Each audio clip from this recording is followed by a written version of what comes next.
ਰਿਤਿਨ ਵਾਰਿਸ ਸ਼ਾਹ, ਬੁੱਲੇ ਸ਼ਾਹ, ਬਾਬਾ ਗੰਜ ਫਰੀਦ, ਇਹ ਸਾਰੇ ਮਾਝਾ ਏਰੀਆ ਪੰਜਾਬ ਤੋਂ ਤਾਲੁਕ ਰੱਖਦੇ ਸਨ। ਇਸ ਕਰਕੇ ਪਾਕਿਸਤਾਨੀ ਪੰਜਾਬ 'ਚ ਮਾਝਾ ਏਰੀਆ ਮਾਝੀ ਪੰਜਾਬੀ ਸਟੈਂਡਰਡ ਤਰੀਕਾ ਮੰਨਿਆ ਜਾਂਦਾ। ਮਾਝੀ, ਮਾਲਵਈ, ਦੁਆਬੀ ਇਹ ਪਾਕਿਸਤਾਨੀ ਟਾਊਨਸ ਨਹੀਂ ਬਲਕਿ ਯਾਨੀ ਇੰਡੀਅਨ ਟਾਊਨਸ ਨੇ।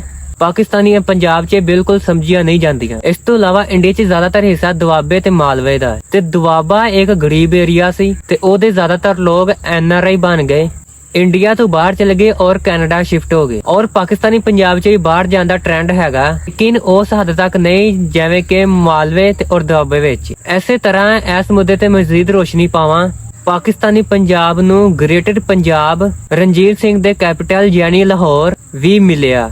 ਔਰ ਇਸੇ ਤਰ੍ਹਾਂ ਬਾਬਾ ਗੁਰੂ ਨਾਨਕ ਜੀ ਦਾ ਜਿਹੜਾ ਘਰ ਸੀ ਉਹ ਕਰਤਾਰਪੁਰ 'ਚ ਸੀ, ਜਿਹੜਾ ਉਹਨਾਂ ਦਾ ਜਨਮ ਸਥਾਨ ਸੀ ਉਹ ਨਨਕਾਣਾ ਸਾਹਿਬ 'ਚ, ਔਰ ਪਾਕਿਸਤਾਨੀ ਪੰਜਾਬ ਨੂੰ ਮਿਲੇ। ਔਰ ਇਹ ਕਹਿਣਾ ਬਿਲਕੁਲ ਗਲਤ ਨਹੀਂ ਹੋਏਗਾ ਕਿ ਪੰਜਾਬ ਦਾ ਜ਼ਿਆਦਾਤਰ